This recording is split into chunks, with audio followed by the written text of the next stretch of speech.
Okay, so in my very limited experience as a translator, I've usually tried to defer to somebody who's a lot smarter than me, that tells me what to do. So I wanted to quote to you something that somebody I admire wrote. Vladimir Nabokov, the Russian writer, who convinced me for a long time that translation, should be this deliberately ugly thing that gets closer, therefore, to the meaning or the original intent of the author. So he says something like this, that I'm paraphrasing, that the translator should curl up into the author's arms on a winter evening to make up for the fact of his inherent betrayal, or something quaint or cozy like that. So with Infante, though, the point is I found this to be impossible, this advice, and quite frankly wrong, and that's because, for one thing, Infante is really a difficult writer to curl up to. And that's maybe the central thing that guided my version, my translation. He's this gruff, sort of irreverent, plucky, sort of has this suave Cuban swagger to him in this poem in particular. So maybe not such a far reach for me, actually. But so more importantly, I feel like it's really hard to make this guy ugly and make this work ugly.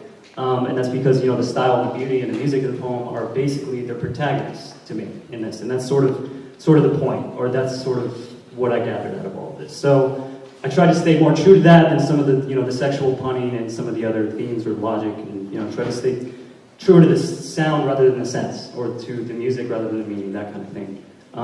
So you could say I try to curl up to this author, but only so far, or just only close enough to where I could punch him in the ribs a little bit, something like that, maybe a little pinch on the cheeks.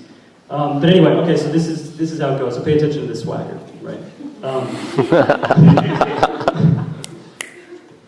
So-called Mallarmé, the misarmed, the maligned, the badly arranged, despite his enormous penetrating wit and his relish for a good parlor roost, damn near gave his critics a conniption fit over his poem in Old Chicago, where he was indeed very poorly read.